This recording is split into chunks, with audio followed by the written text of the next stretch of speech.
안녕하세요. 제 인생에서 가장 충격적이었던 그날의 이야기를 들려드리려고 합니다. 저는 경기도에서 작은 무역회사를 다니는 30대 초반 남자인데요. 글솜씨는 없지만 평범한 직장인이었던 제가 어떻게 결혼식장에서 파혼을 선언하게 됐는지 그 어처구니 없는 사연을 시작해 보겠습니다. 작년 봄이었어요. 벚꽃이 막 피기 시작한 4월 초, 3년 동안 만난 여자친구와 드디어 결혼을 약속했죠. 여자친구는 중견기업에서 대리로 일하는 성실한 여자였어요. 첫 만남은 회사 선배의 주선으로 이뤄진 소개팅이었는데요. 수진이 진짜 괜찮은 애야. 집안도 좋고 성격도 착하고 무엇보다 똑똑해. 선배의 말대로였어요. 강남의 한 카페에서 처음 만난 여자친구는 베이지색 트렌치 코트에 단정한 원피스를 입고 있었는데 미소가 참 따뜻했죠. 커피를 마시며 이야기를 나누는 내내 편안함을 느꼈죠. 목소리도 나긋나긋하고 상대방 말을 경청하는 태도가 인상적이었어요. 저는 사람들과 소통하는 일을 좋아해요. 그래서 마케팅 부서에서 일하는 것도 즐겁고요. 여자친구의 말 한마디 한마디에서 진정성이 느껴졌어요. 무엇보다 저희 부모님을 대하는 태도가 정말 극진했죠. 처음 부모님께 인사드리러 갔을 때가 아직도 생생해요. 여자친구는 직접 만든 약과를 들고 왔는데 포장지에 손수 쓴 편지까지 넣어놨더군요. 어머니 아버지 처음 뵙는데 빈손으로 오기가 죄송해서 서툴지만 정성껏 만들어봤어요. 어머니 눈가에 눈물이 맺히던 모습이 아직도 선해요. 아유, 이렇게 착한 며느리 어디서 구했니? 요즘 애들은 이런 거 할 줄도 모르는데 하시면서 여자친구의 손을 꼭 잡으셨죠. 명절 때면 새벽같이 와서 전 부치는 것을 도왔고 어버이날엔 용돈 봉투와 함께 카네이션을 정성스럽게 준비했어요. 아버지 생신엔 직접 미역국을 끓여왔고요. 요즘 애들 중에 이렇게 예의 바른 애가 있나? 하시면서 아버지도 흡족해 하셨죠. 연애 기간 동안 우린 참 잘 맞았어요. 큰 싸움 한 번 없었죠. 제가 야근으로 약속을 펑크내도 오빠 일이 중요하지. 괜찮아. 대신 다음에 맛있는 거 사줘? 하면서 애교 섞인 목소리로 이해해줬고요. 제 친구들을 만날 때도 싫은 내색 없이 잘 어울려줬어요. 오히려 제가 미안할 정도로 친구들과 스스럼 없이 대화를 나눴죠. 술자리에서도 적당히 분위기를 맞춰주면서도 선을 지킬 줄 아는 현명함이 있었어요. 야, 너 진짜 로또 맞았다. 요즘 이런 여자 찾기 힘들어. 이 같은 여자친구 어디 없나? 나도 소개 좀 해줘. 친구들의 부러움 섞인 농담에 어깨가 으쓱해지곤 했죠. 프로포즈는 작년 겨울 12월 23일에 했어요. 여자친구가 좋아하는 청담동의 이탈리안 레스토랑, 창밖으로 반짝이는 크리스마스 장식들이 보이는 그곳에서 떨리는 마음으로 무릎을 꿇었죠. 수진아, 나랑 결혼해 줄래? 평생 행복하게 해줄게. 반지를 내미는 제 손이 미세하게 떨렸어요.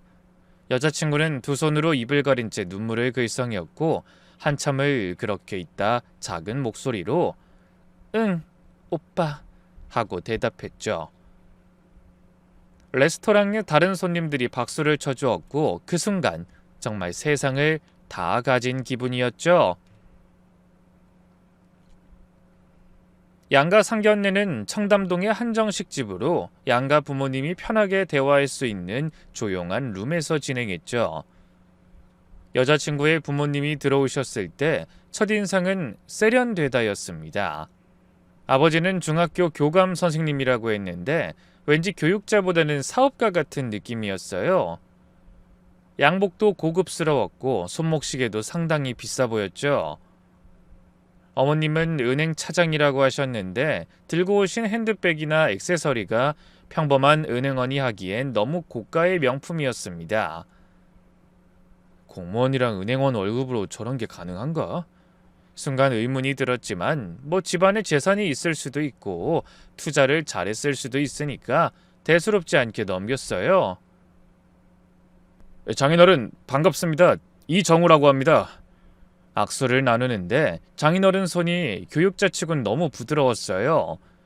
분필가루나 책을 많이 만지는 선생님들 특유의 거친 손이 아니라 관리를 잘 받은 듯한 매끈한 손이었죠. 우리 수진이가 정우 씨 이야기를 어찌나 많이 하는지 장모님이 말씀하시는데 마치 드라마에서 본 듯한 완벽한 억양의 대사를 읽는 것 같은 느낌이 들었어요. 그렇게 음식이 나오고 대화가 이어졌어요. 이상하게도 수진이 부모님은 구체적인 질문을 받으면 살짝 당황하는 기색을 보이셨죠.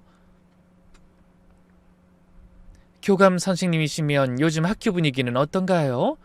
제 조카도 중학생인데. 어머니의 질문에 장인어른이 잠시 머뭇거리셨어요. 아, 네. 뭐 요즘 애들이 다 그렇죠. 스마트폰 때문에 공부에 집중을 못하고. 현직 교감이라면 좀 더 구체적인 이야기를 할 법한데 너무 일반적인 대답이었어요. 그때 여자친구가 재빨리 화제를 돌렸죠. 아빠, 아버님도 S대 나오셨대요. 아, 그래요? 저도 S대 출신인데 몇 학번이신가요? 이상하게도 학교 이야기가 나오자 장인어른이 활기를 띠셨어요. 마치 미리 준비한 주제인 것처럼.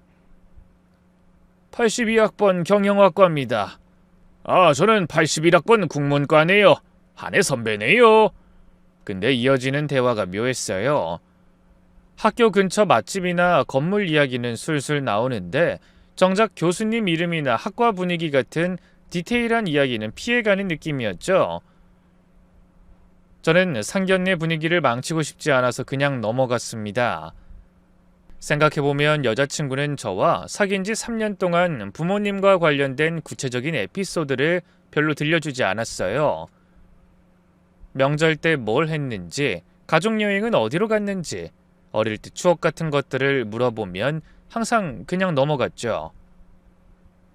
상견례가 끝나고 집에 돌아오는 차 안에서 어머니가 말씀하셨어요. 수진이네 부모님 뭔가 좀 어색하지 않았니? 그러게요. 너무 격식을 차려서 그런가? 아버지도 동의하셨지만 전 애써 좋게 해석했습니다. 첫 만남이라 긴장하셨나봐요. 수진이도 부모님이 원래 내성적이시다고 했었거든요. 하지만 마음 한구석에는 작은 의문이 남았어요. 왜 수진이의 부모님은 마치 연기하는 것처럼 느껴졌을까? 왜 구체적인 질문엔 답을 피했을까? 그래도 그때는 그냥 넘어갔습니다. 사랑하는 사람과 결혼을 앞둔 시점에서 쓸데없는 의심을 하고 싶지 않았으니까요. 예식장은 여자친구가 어릴 때부터 꿈꿔온 곳으로 정했어요. 오빠, 나 여기서 결혼하는 게 꿈이었어. 엄마랑 어릴 때 지나가면서 봤는데 정말 예뻤거든. 여자친구의 눈이 반짝이는 것을 보며 저도 덩달아 설렜죠. 신혼집은 회사에서 가까운 곳으로 전세를 얻었어요. 33평 아파트, 남양에 층수도 적당했죠. 함께 집을 보러 다니던 날들이 참 행복했어요. 오빠, 여기 베란다에 화분 놓으면 예쁘겠다. 그리고 이 방은 우리 아이 방으로 쓰면 되겠네? 볼을 밝히며 말하는 여자친구가 사랑스러웠어요. 제게는 혜진이라는 15년을 함께한 친구가 있습니다. 고등학교 2학년 때부터 대학 졸업까지 늘 붙어 다녔으니 단순한 친구가 아닌 또 다른 의미의 가족이죠. 혜진이는 여자이지만 남자들보다 더 의리 있고 속 깊은 친구였습니다. 대학 졸업 후 부산의 대기업에 취직해서 멀리 떨어져 지내게 됐지만 우리 우정은 변함이 없었죠. 공교롭게도 제가 여자친구를 만난 3년 동안 혜진이는 부산에서 워낙 바쁘게 지내는 바람에 서울에 올라올 기회가 거의 없었습니다. 그래서 제게 얼마나 좋은 여자가 생겼는지, 얼마나 결혼하고 싶은지 늘 통화로만 전해야 했죠. 사진으로 혜진이를 보여준 뒤로 여자친구는 몇 번이나 예정된 약속을 파토내며 교묘하게 만남을 피했습니다. 오빠, 나 오늘 갑자기 야근이 잡혔어. 혜진이란 친구분 서울 오신다고 했잖아. 미안해. 다음에 꼭 인사드릴게. 어머, 이번 주말에? 마침 그때 우리 가족 모임이 있어서 정말 아쉽다. 오빠 친한 친구분인데. 한두 번은 우연이려니 했는데 매번 그랬어요. 혜진이가 서울에 올 때마다 여자친구는 갑작스러운 일정이 생겼고 영상통화를 하자고 해도 항상 핑계가 있었죠. 미안해 오빠. 지금 메이크업도 안 하고 머리도 엉망인데 첫인상이 중요하잖아. 오빠 제일 친한 친구분께 이런 모습 보이기 싫어. 사랑에 눈이 멀었던 저는 제 가장 소중한 친구에게 좋은 인상을 주고 싶어 그런다고만 생각했습니다. 혜진이도 야 그냥 네가 좋으면 됐어. 결혼식 때 가서 보면 되지 뭐 하며 쿨하게 넘어갔죠. 근데 지금 생각해보면 이상한 점이 한두 가지가 아니었어요. 혜진이의 사진을 봤을 때 여자친구의 표정이 미묘하게 굳었던 것. 혜진이와의 대학 시절 이야기라면 화제를 급하게 돌렸었습니다. 그땐 수진이가 혜진이를 단순히 아는 사이를 넘어 절대 마주치고 싶지 않은 과거가 있었다는 걸 몰랐습니다. 그렇게 하나씩 준비를 마치고 드디어 결혼식 날이 됐어요. 5월 둘째 주 토요일, 화창한 봄날이었죠. 전날 밤부터 잠이 오지 않았어요. 가슴이 두근거리고 손끝이 저릿저릿했죠. 새벽 3시쯤 겨우 눈을 붙였다가 6시에 일어났는데 창밖으로 맑은 하늘이 보였어요. 날씨도 우리 편이구나 싶어 기분이 좋았죠. 예식 2시간 전에 예식장에 도착했어요. 거울 앞에 서서 턱시도를 입는데 손이 떨려 나비 넥타이를 매는 데만 10분이 걸렸네요. 형 긴장돼? 사촌 동생이 옆에서 도와주며 물었어요. 아니야, 설레서 그래.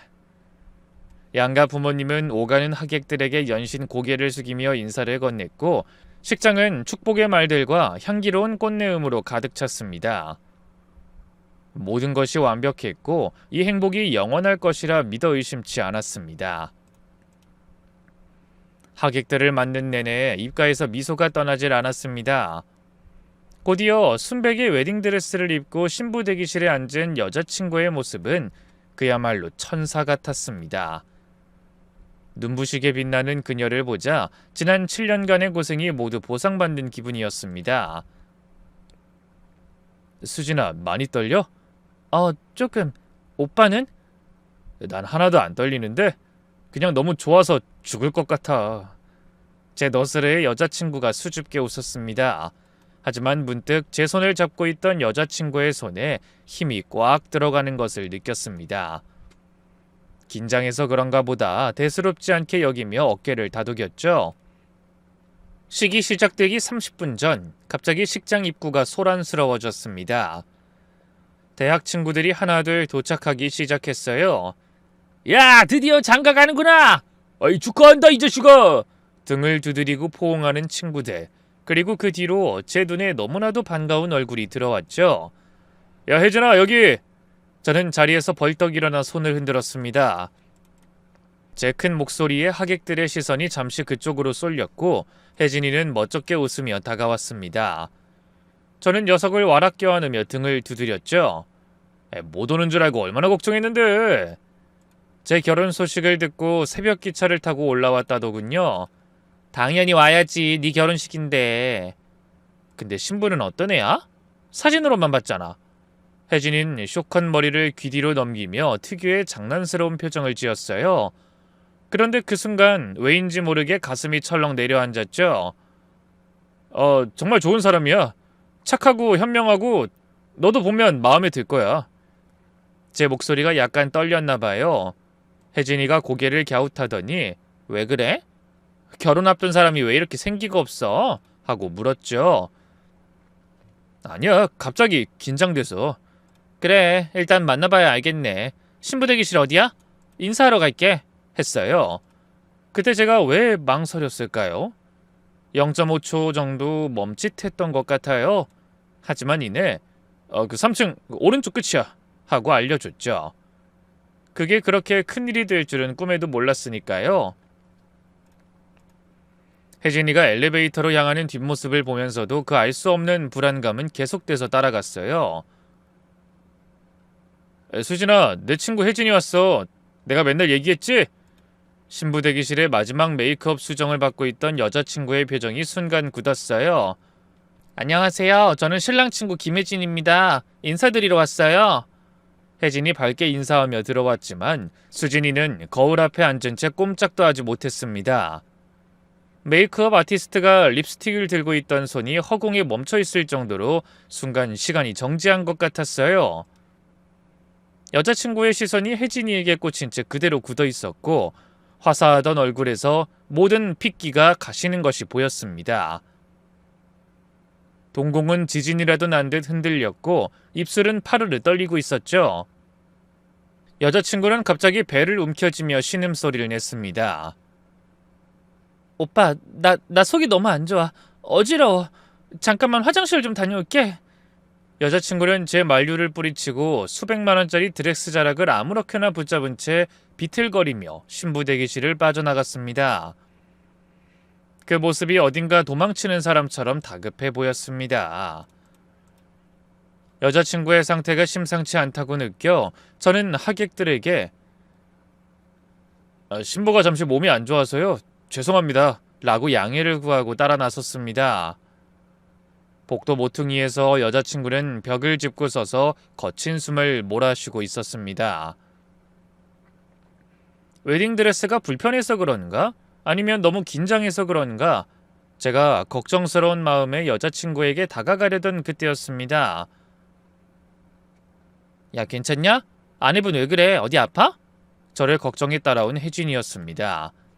혜진이가 여자친구의 얼굴을 제대로 확인한 그 순간 녀석의 표정이 얼어붙었습니다.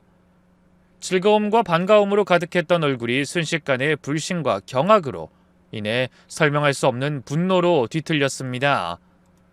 혜진이는 떨리는 목소리로 제가 평생 한 번도 들어본 적 없는 서늘하고 날카로운 이름을 불렀습니다.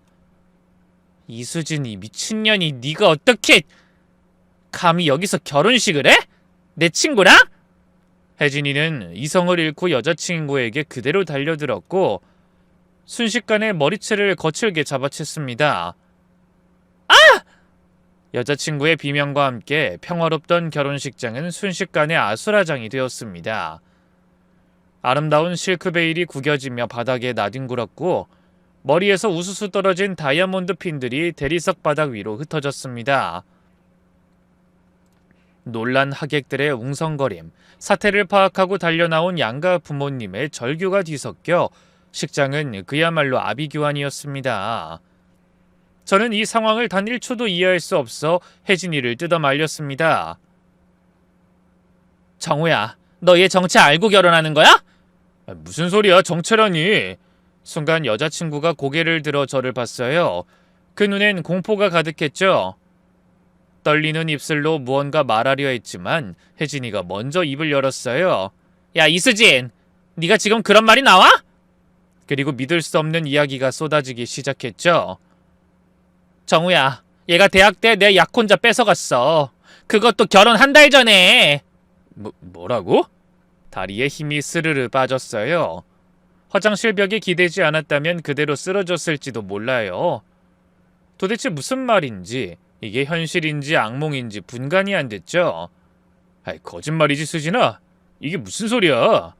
제발 거짓말이라고 해달라는 마음으로 여자친구를 봤어요. 하지만 여자친구는 고개를 떨구며 울기만 할 뿐이었죠. 그 침묵이 모든 걸 말해주고 있었어요. 혜진이가 계속 말했어요. 목소리엔 7년 동안 삭혔던 분노가 배어 있었죠. 대학교 4학년 봄이었어.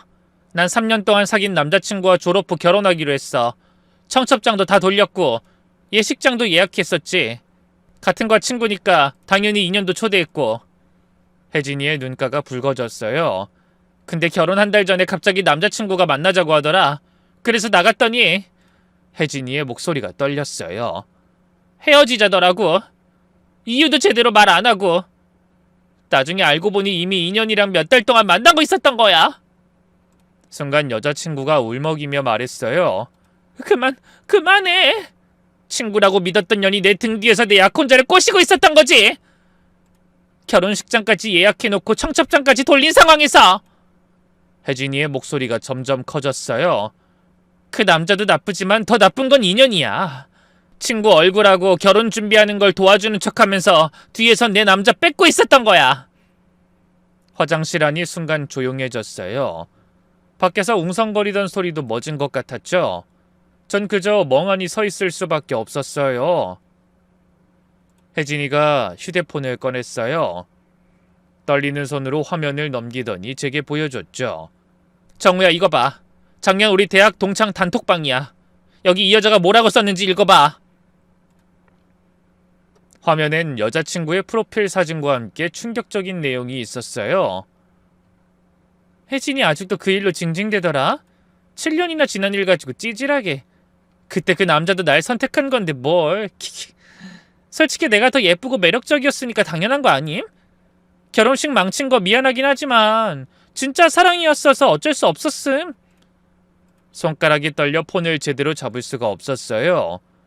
메시지를 다시 읽어봤지만 분명 여자친구의 계정이었고 날짜도 불과 3개월 전이었습니다. 이게 진짜 네가 쓴 거야? 여자친구는 대답하지 못했어요. 아니, 할 수 없었겠죠. 증거가 바로 눈앞에 있으니까요. 고개를 숙인 채 어깨만 들썩이며 울고 있었습니다. 혜진이가 또 다른 메시지를 보여줬어요. 야, 나 이번에 정우라는 남자 만나는데 진짜 순정남이야. 뭘 해줘도 고마워하고 의심도 안 해. 이런 남자가 요즘 어딨어? 부모님도 날 완전 며느리 대하듯 하고. 아, 맞다. 근데 웃긴 게 걔 친한 친구가 혜진이래. 3년 동안 한 번도 안 만나게 해야겠다.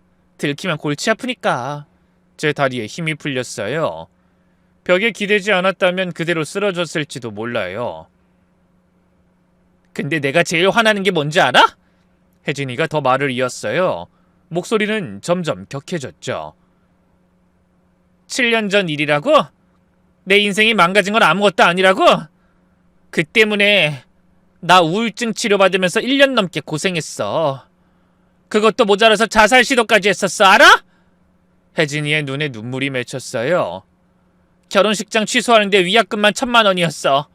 하객들한테 일일이 전화해서 사과하고 청첩장 회수하고. 부모님이 얼마나 망신당했는지 알아? 동네 사람들이 수근거려서 이사까지 갔어. 여자친구가 작은 목소리로 무언가 말하려 했지만 혜진이가 버럭 소리를 질렀어요. 닥쳐! 네가 지금 무슨 말을 한다고 용서가 돼? 근데 인연은 지금까지도 그걸 무서워하고 있었던 거야. 자랑거리로 생각하고 있었다고? 혜진이가 주먹을 꽉 쥐었어요. 당장이라도 수진이를 때릴 것 같은 기세였죠. 혜진아, 진정해. 제가 말렸지만 혜진이는 듣지 않았어요.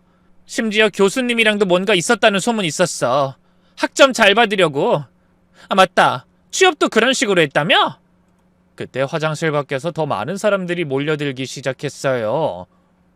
무슨 일이야? 왜 이렇게 시끄러워? 어머니 목소리였어요. 그 순간 정말 하늘이 무너지는 것 같았죠. 이런 추악한 진실을 부모님들 앞에서까지 밝혀야 한다니. 제가 뭐라 설명하려는데 장모님도 나타나셨어요. 그리고 그 뒤로 아버지, 장인어른까지. 아니 얘들아, 이게 무슨 일이니? 곧 시작해야 하는데. 어머니가 상황을 파악하려 하셨지만 화장실 안의 광경을 보시곤 얼어붙으셨어요. 혜진이가 먼저 입을 열었죠. 예의를 갖춰 정중하게 하지만 단호하게 말했죠. 어머님, 아버님 죄송한데요. 이 여잔 과거에 제 약혼녀 뺏어간 사람이에요. 결혼 한 달 전에 말이죠. 뭐라고? 어머니 얼굴이 하얗게 변했어요. 믿기지 않는다는 표정으로 여자친구를 바라보셨죠. 7년 전 일이지만 친구라고 믿고 결혼 준비 도와달라고 했는데 뒤에서 제 약혼자와 불륜을 저지르고 있었어요. 그때 장모님이 급히 나서셨어요. 아니 그게 지금 와서 무슨 상관이에요? 다 옛날 일이잖아요. 애들이 어릴 때 실수할 수도 있는 거죠. 그 순간 어머니 목소리가 차갑게 변했어요. 실수요? 친구의 약혼자를 뺏어가는 게 실수입니까? 결혼 한 달 전에? 아이, 그건 이런 인성을 가진 사람을 우리 며느리로 받으라고요? 양가 부모님들 사이에 언성이 높아지기 시작했어요. 하객들은 수근거리며 핸드폰을 꺼내들었고 누군가는 이 상황을 촬영하기 시작했죠. 저는 그 혼란 속에서 여자친구를 똑바로 바라봤어요. 3년 동안 사랑했던 여자, 평생을 함께하기로 약속했던 여자, 하지만 지금 제 눈앞에 있는 건 낯선 사람이었어요. 그때 혜진이가 다시 말했죠. 그리고 이 여자 저한테만 그런 게 아니에요. 그 후로도 계속 다른 친구들, 남자친구들한테, 유부남들까지. 제가 손을 들어 막았어요. 더는 듣고 싶지 않았거든요. 이미 충분했어요. 제가 알던 여자친구는 없었다는 걸 깨달았으니까요.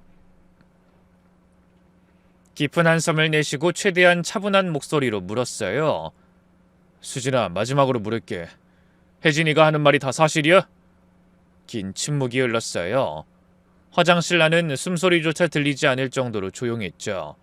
그리고 마침내 여자친구가 고개를 끄덕였어요. 사실이야. 그 순간 3년이라는 시간이 산산조각 나는 소리가 들렸어요. 우리가 함께 만들어온 추억들, 나눈 약속들, 꿈꿔온 미래, 모든 게 거짓 위에 세워진 모래성이었구나. 하지만 오빠, 지금은 달라. 정말로 오빠만. 더 들을 필요가 없었어요. 저는 돌아서서 화장실을 나왔죠. 뒤에서 여자친구가 절규하듯 저를 부르는 소리가 들렸지만 멈추지 않았어요. 예식장 복도는 이미 난리가 나 있었어요. 소문이 퍼졌는지 하객들이 웅성거리고 있었고 웨딩 스태프들은 어찌할 바를 모르고 있었죠. 저는 곧장 예식 진행을 맡은 직원을 찾아갔어요. 죄송한데요. 결혼식 취소해야 할 것 같습니다. 네? 지금 무슨 말씀을... 직원은 당황한 표정으로 절 바라봤어요. 무리도 아니죠. 예식 30분 전에 갑자기 취소라니. 믿기지 않는 표정으로 절 바라보던 직원도 제 단호한 표정을 보고는 더 묻지 않았어요. 아마 이미 소문을 들었을지도 모르죠. 잠시 후 저는 마이크를 잡고 하객들 앞에 섰어요. 수백 명의 시선이 저에게 쏠렸죠. 친척들, 직장 동료들, 친구들 모두가 당황한 표정으로 절 바라보고 있었어요. 목이 메었어요. 무슨 말부터 해야 할지 모르겠더군요. 심호흡을 크게 한번 하고 떨리는 목소리로 입을 열었어요. 여러분, 먼저 귀한 시간 내서 오신 것에 대해 진심으로 감사드립니다. 예식장이 순간 조용해졌어요. 핀 떨어지는 소리도 들릴 정도로. 하지만 죄송합니다. 오늘 결혼식은 진행할 수 없게 됐습니다. 웅성거림이 물결처럼 퍼져나갔어요. 여기저기서 수근거리는 소리가 들렸지만 전 계속했죠. 개인적인 사정으로 자세한 설명은 드릴 수 없지만 신중하게 내린 결정입니다. 멀리서 오신 분들께 특히 죄송합니다. 다시 한번 죄송합니다. 깊이 인사를 하고 단상에서 내려오는데 무대 옆에서 여자친구가 기다리고 있었어요. 웨딩드레스는 그대로였지만 완전히 다른 사람처럼 보였죠. 번진 화장 사이로 눈물이 계속 흐르고 있었어요. 오빠 제발 한 번만 더 기회를 줘. 그녀가 제 팔을 잡았어요. 그 손이 얼마나 차가웠는지. 과거는 과거잖아. 3년 동안 우리가 쌓은 추억은 어떻게 할 거야? 그게 다 거짓이었다고 생각해? 저는 쓴웃음을 지었어요. 그게 다 거짓 위에 쌓은 추억이잖아. 나한테 네 과거를 숨겼고 반성도 하지 않았어. 하지만 저는 여자친구의 눈을 똑바로 봤어요. 넌 피해자를 조롱했어. 그런 사람이랑 어떻게 평생을 함께 살아? 언제 나도 그런 일 당할지 모르는데? 제 말에 여자친구는 더 이상 대답하지 못했어요. 그저 무너져 내릴 뿐이었죠. 그동안 고마웠어. 행복하게 살아. 마지막 인사를 하고 돌아섰어요. 뒤에서 여자친구가 절규하는 소리가 들렸지만 돌아보지 않았어요. 돌아볼 수 없었죠. 예식장을 나오니 5월의 햇살이 눈부셨어요. 아이러니하게도 날씨는 정말 화창했죠. 전 그대로 차를 타고 부모님 댁으로 향했어요. 집에 도착하니 부모님이 먼저 와 계셨어요. 어머니는 제 얼굴을 보시자마자 눈물을 흘리셨죠. 아이고, 우리 아들 얼마나 충격이 크니? 어머니가 제 손을 꼭 잡으셨어요. 그 따뜻함에 그동안 참았던 감정이 북받쳐 올랐죠. 괜찮아요, 어머니. 결혼하기 전에 알게 돼서 다행이에요. 하지만 목소린 떨리고 있었어요. 아버지도 한숨을 쉬시며 말씀하셨죠. 그래도 3년이나 만났는데 정이 많이 들었을 텐데. 갑자기 웃음이 나왔어요. 씁쓸한 웃음이었죠. 이제 와서 생각해보니 그것도 다 가짜였던 것 같아요. 제가 본 건 여자친구가 보여주고 싶어한 모습뿐이었으니까요. 그날 밤 저는 잠을 이룰 수가 없었어요. 천장을 바라보며 지난 3년을 되돌아봤죠. 처음 만났을 때부터 어제까지의 모든 순간들이 파노라마처럼 스쳐 지나갔어요. 여자친구의 미소는 진심이었을까? 다정한 말투는? 애교 섞인 목소리는? 아니면 그 모든 게 연기였을까? 새벽녘에야 겨우 잠이 들었는데 꿈에서도 여자친구가 나왔어요. 웨딩드레스를 입은 채 저를 향해 달려오는데 가까이 올수록 얼굴이 변해갔어요. 낯선 사람의 얼굴로. 다음 날 아침 휴대폰을 확인하니 수십 통의 부재중 전화와 메시지가 와 있었어요. 대부분 여자친구에게서 온 것이었죠. 오빠 제발 한 번만 만나줘. 정말 미안해. 다신 안 그럴게. 3년 동안 정말 오빠만 사랑했어. 믿어줘. 제발 답장이라도 해줘. 미치겠어. 메시지를 읽다가 한 가지 깨달았어요. 여자친구는 여전히 자신이 뭘 잘못했는지 제대로 인지하지 못하고 있다는 걸. 그저 들통났으니까 미안하다는 거지 진정한 반성은 아니었어요. 저는 단호하게 답장을 보냈죠. 더 이상 연락하지 마. 우린 끝이야. 그리고 여자친구의 번호를 차단했죠. 미련이 없었냐고요? 당연히 있었죠. 3년이란 시간이 그렇게 쉽게 잊혀질 리 없잖아요. 하지만 신뢰가 깨진 관계는 더 이상 유지할 수 없다는 걸 알았어요. 한 달쯤 지났을까요? 뜻밖의 연락이 왔어요. 여자친구의 회사 동료라는 사람에게서였죠. 안녕하세요. 수진 씨 회사 동료인데요. 혹시 통화 가능하신가요? 무슨 일인가 싶어서 전화를 받았더니 충격적인 이야기를 들었어요. 실은 수진 씨가 저희 팀 과장님하고도 묘한 관계였어요. 팀 회식 때 둘이 사라져서 다들 쉬쉬하고 있었는데 결혼한다고 해서 다행이다 했거든요. 네? 그게 무슨... 그 과장님 유부남이에요. 아내분이 알면 난리 날 텐데. 어쨌든 조심하시라고 알려드리고 싶어서요. 전화를 끊고 나니 온몸에 소름이 돋았어요. 여자친구는 대체 어떤 사람이었던 걸까요? 제가 아는 모습은 정말 다 가짜였던 걸까요? 또 며칠이 지나고 이번엔 장모님이 저희 집으로 찾아오셨어요.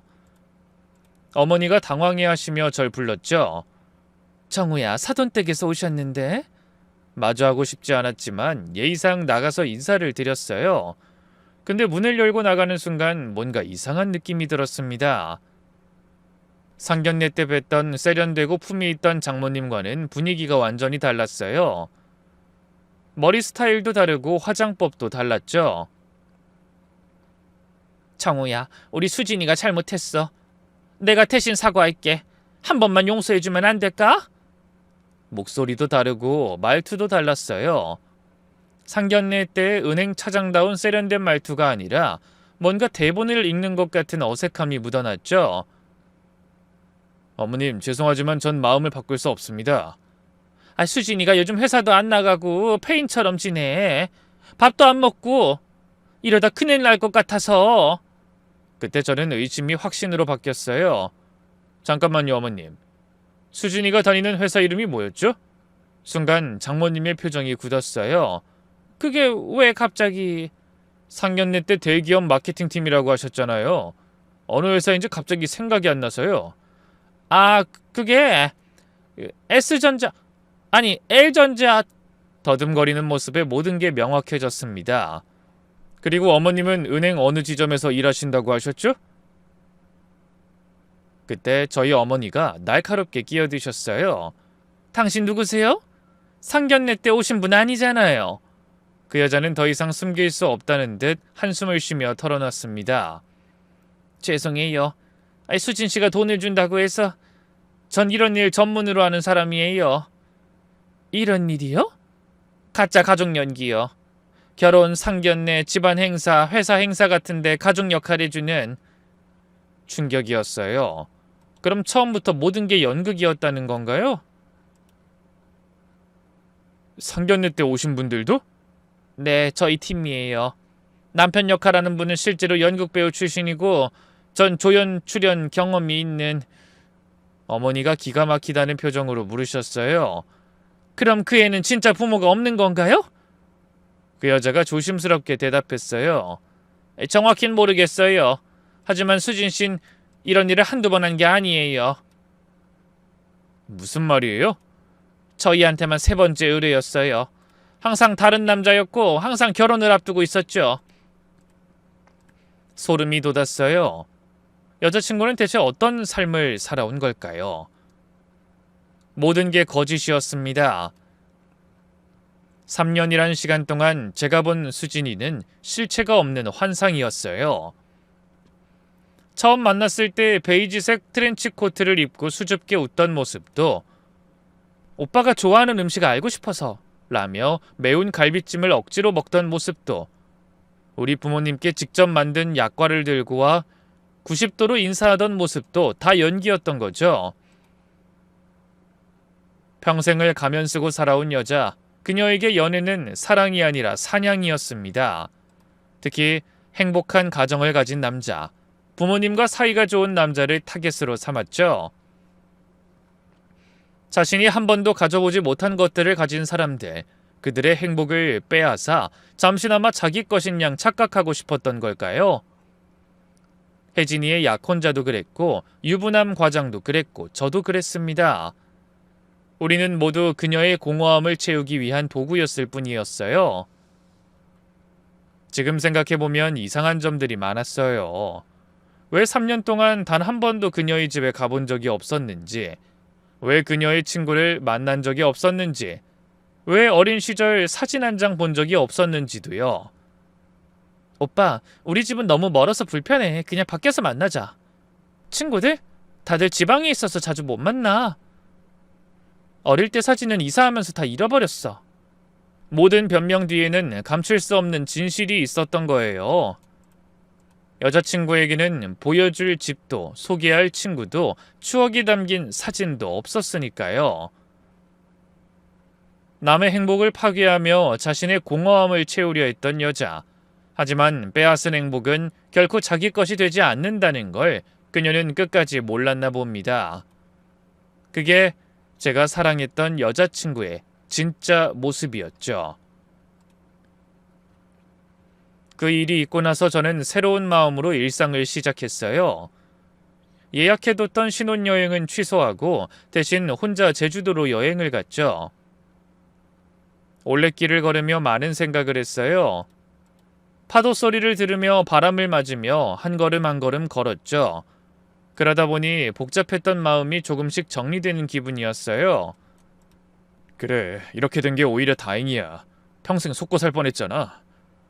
신혼집으로 준비했던 전셋집은 다행히 계약 전이라 위약금만 물고 취소할 수 있었고요. 가구나 가전제품도 대부분 환불이 가능했죠.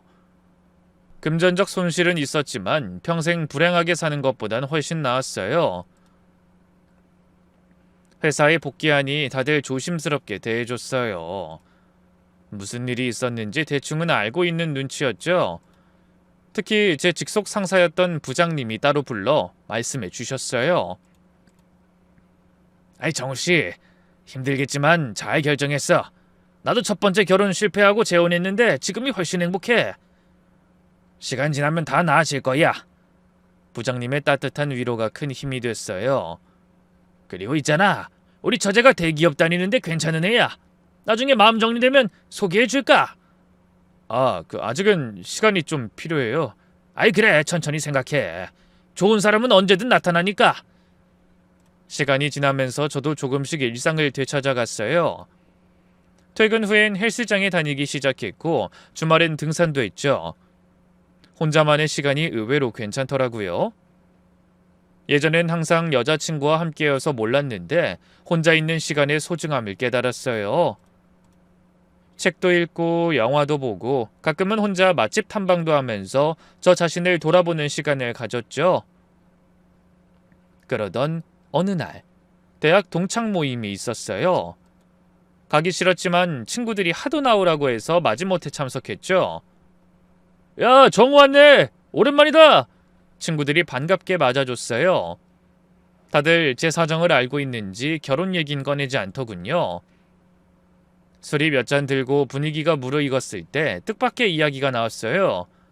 야, 너희 수진이 소식 들었어? 순간 좌중이 조용해졌죠. 다들 제 눈치를 보더군요. 왜, 무슨 일 있어? 누군가 조심스럽게 물었어요. 회사에서 잘렸대. 무슨 과장이랑 불륜이다 뭐다 소문나서. 헐, 진짜? 그리고 더 웃긴 건 그 과장이 자기 때문에 이혼 소송 중이래. 근데 수진이는 버렸다더라.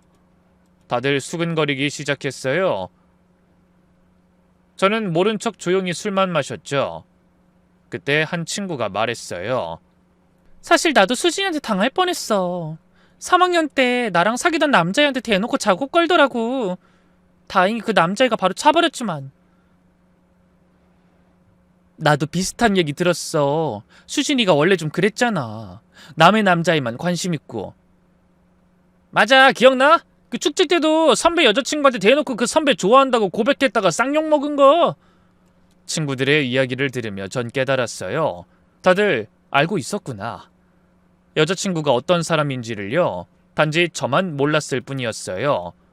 아니, 어쩌면 알면서도 사랑에 눈이 멀어 외면했는지도 모르죠. 그로부터 또 한 달이 지났을 때 예상치 못한 일이 생겼어요. 퇴근하고 집에 가는데 아파트 입구에 누군가 서 있었죠. 가로등 불빛 아래 초췌한 모습의 여자친구였어요. 많이 야위어 있었죠. 한때 윤기 나던 긴 머리는 푸석푸석했고 화장기 없는 얼굴은 병색이 짙었죠. 명품 가방 대신 낡은 에코백을 들고 있었고 한때 그렇게 신경 썼던 옷차림도 남루했어요. 오빠, 목소리마저 갈라져 있었죠. 왜 왔어? 연락하지 말라고 했잖아. 미안해. 하지만 마지막으로 할 말이 있어서. 할 말 같은 거 없어. 그냥 가. 제가 그냥 지나치려는데 여자친구가 팔을 잡았어요. 그 손이 얼마나 차가웠는지. 제발 5분만, 아니 3분만 들어줘.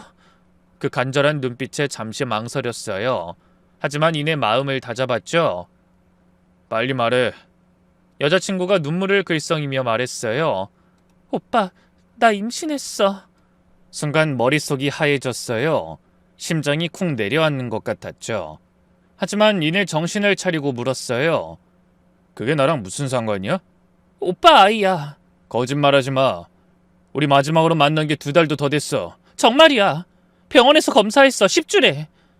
여자친구가 떨리는 손으로 산부인과 진료 기록을 꺼내 보여줬어요. 정말 임신 10주였어요. 시기상으로는 맞았어요. 하지만 그래서? 지금 와서 뭘 어쩌자는 거야? 오빠가 책임져야지. 순간 분노가 치밀어 올랐어요. 야, 너 정말 뻔뻔하다. 네가 한 짓을 생각해봐. 내가 왜 책임을 져? 그래도 아이는 죄가 없잖아. 여자친구가 울먹이며 말했지만 전 단호했어요. 병원 가서 지워. 내가 비용은 대줄게. 오빠가 어떻게 그런 말을... 그럼 뭘 원해? 다시 만나자고? 아이 아빠니까 결혼하자고? 꿈 깨! 제 차가운 말에 여자친구가 갑자기 무릎을 꿇었어요. 아파트 입구, 사람들이 오가는 그곳에서. 제발 한 번만 다시 생각해줘. 나 오빠 없이 못 살아. 일어나. 여기서 이러지 마. 하지만 여자친구는 일어나지 않았어요. 오히려 더 크게 울며 매달렸죠. 때마침 퇴근하던 이웃들이 지나가며 수근거리기 시작했어요. 뭐야? 무슨 일이야? 어머, 저 여자 임신했나 봐. 시선이 따가웠어요. 하지만 동정심은 들지 않았죠. 이것도 다 여자친구가 자초한 일이니까요. 마지막 경고야. 일어나서 가. 안 그럼 경찰 부른다. 제 단호한 말에 여자친구도 포기했는지 비틀거리며 일어났어요. 그리고는 원망 가득한 눈으로 절 보며 말했죠. 오빠도 나쁜 사람이야. 나만 나쁜 게 아니라. 그래, 나도 나쁜 사람이야. 그러니까 다신 찾아오지 마. 여자친구가 비틀거리며 떠나가는 뒷모습을 보며 복잡한 감정이 들었어요. 한때 사랑했던 사람이 저렇게 초라해진 모습을 보니, 하지만 그것도 잠시 저는 마음을 다잡았죠. 동정은 독이 될 뿐이니까요. 다음 날 저는 변호사를 찾아갔어요. 혹시 모를 법적 문제에 대비하기 위해서였죠. 임신했다고 해서 무조건 결혼해야 하는 건 아닙니다. 다만 아이가 태어나면 양육비는 지급해야 해요. 그럼 어떻게 해야 할까요? 일단 정말 본인 아이가 맞는지 확인이 필요합니다. 출산 후 친자 검사하시고 만약 맞다면 법원에서 정한 양육비를 지급하시면 됩니다. 집에 돌아와서 부모님께 말씀드렸어요. 어머니는 또다시 한숨을 쉬셨죠. 걔는 끝까지 우리를 괴롭히는구나. 아버지도 같은 의견이셨어요. 아이한테 죄가 없으니 최소한의 도리는 해야겠지만 다시 만날 생각은 하지 마라. 그 후로 여자친구에게서 몇 번 더 연락이 왔지만 전 변호사를 통해서만 대화했어요. 여자친구도 결국 포기했는지 더 이상 찾아오지 않았죠. 몇 달이 흘렀어요. 어느새 가을이 되고 단풍이 들고 겨울이 다가왔죠. 회사 일에 집중하며 하루하루를 보냈어요. 그러던 어느 날 변호사에게서 연락이 왔어요. 정우씨, 수진씨가 출산했다고 합니다. 친자검사를 하겠다고 하네요. 막상 이 순간이 오니 가슴이 덜컥 내려앉았어요. 만약 정말 제 아이라면... 복잡한 생각이 머릿속을 가득 채웠죠. 검사 결과가 나오기까지의 일주일은 정말 길게 느껴졌어요. 일에도 집중이 안 되고 밤에는 잠도 제대로 못 잤죠. 그리고 드디어 결과가 나왔습니다. 99.9% 친자 관계가 아닌 것으로 나왔습니다. 순간 안도감과 동시에 분노가 치밀어 올랐어요. 여자친구는 끝까지 절 속이려 했던 거예요. 그쪽에서 뭐라고 하던가요? 아무 말 없었다고 합니다. 연락도 두절됐고요. 역시나였어요. 거짓말이 들통나자 도망친 거죠. 나중에 알게 된 사실이지만 그 아이는 여자친구가 불륜관계였던 유부남 과장의 아이였다고 해요. 하지만 그 과장은 이미 가정을 지키기로 하고 여자친구를 버렸고 결국 혼자 아이를 낳아 키우게 됐다더군요. 그 소식을 듣고도 동정심은 들지 않았어요. 스스로 선택한 길이니까요. 한편 저는 새로운 시작을 준비했어요. 회사에서 진행하는 해외 연수 프로그램에 지원했고 합격해서 6개월간 미국으로 가게 됐죠. 미국 생활은 정말 좋았어요. 낯선 환경, 새로운 사람들, 다른 문화, 모든 게 신선했죠. 복잡했던 마음이 조금씩 정리되는 느낌이었어요. 샌프란시스코의 아침 안개, 금문교의 석양, 나파밸리의 포도밭, 아름다운 풍경들이 제 마음을 치유해줬어요. 그곳에서 한국인 유학생 모임에도 참가했는데 거기서 특별한 사람을 만났죠. 안녕하세요. 저는 박민정이라고 해요. 여기서 경영학 박사 과정 중이에요. 밝은 미소가 인상적인 여자였어요. 첫 만남부터 왠지 편안함을 느꼈죠. 민정 씨와 이야기하다 보면 시간 가는 줄 몰랐어요. 솔직하고 쾌활한 성격이 좋았고 무엇보다 가식이 없었죠. 정우 씨는 왜 연수를 오게 됐어요? 인생의 전환점이 필요했어요. 개인적으로 힘든 일이 있어서. 아, 그렇군요. 저도 비슷해요. 한국에서 상처받은 일이 있어서 도망치듯 왔거든요. 서로의 상처를 굳이 캐묻지 않았어요. 그저 현재를 즐기며 미래를 이야기했죠. 주말마다 함께 여행을 다녔어요. 요세미티의 장엄한 폭포 앞에서 빅서의 해안도로를 달리며 우리는 조금씩 가까워졌죠. 한국에 돌아온 후에도 우리는 꾸준히 연락했어요. 영상통화로 안부를 묻고 서로의 일상을 공유했죠.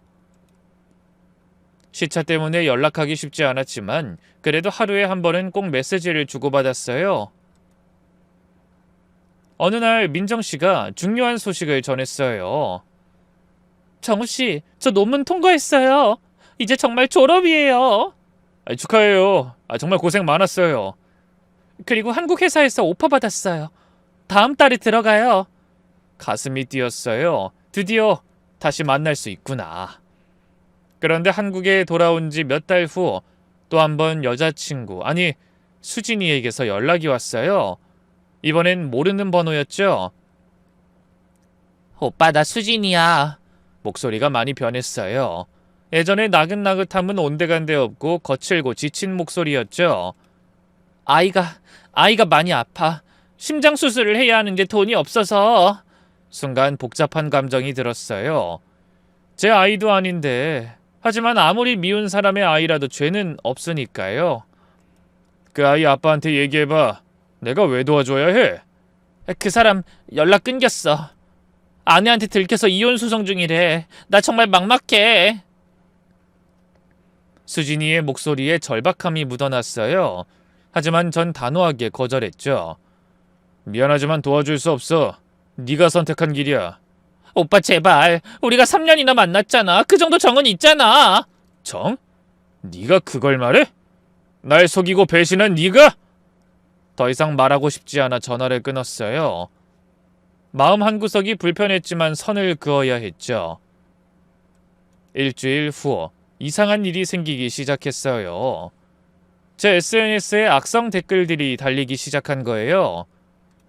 처음엔 무슨 일인가 했는데 알고 보니 수진이가 페이스북에 절 고발하고 글을 올렸더군요. 3년 사귄 남자가 임신한 날 버렸다면서 제 사진까지 올려놨어요. 황당했죠. 이미 친자 검사로 제 아이가 아니라는 게 밝혀졌는데도 저는 즉시 그 글에 댓글을 달았어요. 친자 검사 결과서 사진과 함께 진실을 밝혔죠. 그러자 여론이 순식간에 바뀌었어요. 몇 시간 만에 수진이는 글을 삭제했어요. 하지만 이미 많은 사람들이 캡처해둔 상태였죠. 그런데 그게 끝이 아니었어요. 며칠 후 회사 인사팀에서 연락이 왔어요. 불안한 마음으로 인사팀에 갔더니 팀장님이 난감한 표정으로 말했죠. 정우씨, 이상한 신고가 들어왔어요. 익명의 여성이 정우씨를 성추행범이라고. 수진이의 짓이 분명했죠. 정말 치가 떨렸죠. 제가 법적 대응하겠습니다. 회사에 피해가지 않도록 하겠습니다. 그날 저녁, 저는 변호사를 다시 찾아갔어요. 명예훼손과 허위신고로 고소하기로 했죠. 그 무렵 민정씨가 한국에 돌아왔어요. 공항에서 다시 만난 그녀는 여전히 밝고 건강해 보였죠. 정우씨 많이 힘드셨죠? 파혼 이야기 들었어요. 어떻게 알았어요? 미국에 있는 한국 사람들 사이에서도 소문이 났더라고요. SNS에 올라온 걸 봤어요. 창피했지만 숨길 수도 없는 일이었죠. 저도 비슷한 경험이 있어요. 첫사랑이 제 룸메이트와 바람났거든요. 그것도 제 눈앞에서요. 우리는 서로의 상처를 이해할 수 있었어요. 그래서인지 더 조심스럽게, 하지만 더 진실하게 다가갈 수 있었죠. 그러던 중 충격적인 소식을 들었어요. 다른 피해자들이 하나둘 나타나기 시작한 거예요. 경찰 조사 과정에서 수진이가 최소 7명 이상의 남자들에게 같은 수법으로 돈을 뜯어냈다는 게 밝혀졌어요. 가짜 임신 진단서까지 만들어서 사용했다더군요. 더 충격적인 건 회사 공금 횡령 사실도 드러났다는 거예요. 법인카드로 개인 쇼핑을 하고 가짜 영수증으로 정산했다가 걸렸다고. 수진인 결국 구속됐어요. 상습 사기, 횡령, 문서 위조까지 죄목이 많았죠. 재판이 진행되는 동안 저와 민정 씨는 더욱 진지하게 만났어요. 1년 정도 신중하게 교제한 끝에 우린 결혼을 결정했죠. 정우 씨, 저와 결혼해 주실래요? 이번엔 제가 아니라 민정 씨가 먼저 프로포즈했어요. 한강이 보이는 레스토랑에서 수줍게 웃으며 우리 결혼식은 작고 소박했죠. 가족과 가까운 친구들만 초대했죠. 화려하진 않았지만 진심이 담긴 축하를 받았어요. 들리는 소문으론 수진인 결국 징역 1년 6개월을 선고받았어요. 출소 후에는 전과자가 되어 제대로 된 직장을 구할 수 없었고 편의점 알바를 전전했다고 들었죠. 아이는 수진이의 부모님이 키우게 됐고요. 어느 날 마트에서 장을 보다가 수진이를 만났어요. 편의점 유니폼을 입고 있었는데 많이 초췌해 보였죠. 눈이 마주쳤지만 서로 못 본 척 지나쳤어요. 굳이 인사할 사이도 아니었고 할 말도 없었으니까요. 시간이 흘러 우리에게도 아이가 생겼어요. 딸아이였죠. 아내를 닮아 순하고 착한 아이였어요. 그 작은 품이 주는 행복이 얼마나 큰지 작년엔 둘째도 태어났어요. 아들이었죠. 딸과 아들. 그리고 아내와 저, 네 식구가 된 우리 가족은 정말 행복했어요. 회사에서도 과장으로 승진했고 아내도 연구원으로서 인정받으며 일하고 있어요. 평범하지만 소소한 행복이 가득한 일상이죠. 얼마 전 대학 동창회에서 또 수진이의 소식을 들었어요. 수진이 이번에 또 사기로 잡혀갔대. 또? 아유, 정말 못 고치네. 이번엔 보이스피싱 조직이랑 연루됐다더라. 완전 나락이야. 더 듣고 싶지 않아 자리를 피했어요. 이제 수진이는 완전한 과거의 사람이니까요. 마지막으로 혹시 지금 연애하고 계신 분들, 결혼을 앞두고 계신 분들이 이 글을 읽으신다면 꼭 기억해 주세요. 사소한 거짓말이라도 숨기지 마세요. 과거가 부끄럽더라도 솔직하게 털어놓으세요. 그게 진짜 사랑의 시작입니다. 긴 이야기 들어주셔서 감사합니다. 모두 진실한 사랑, 행복한 결혼하시길 바라며 이만 마치겠습니다.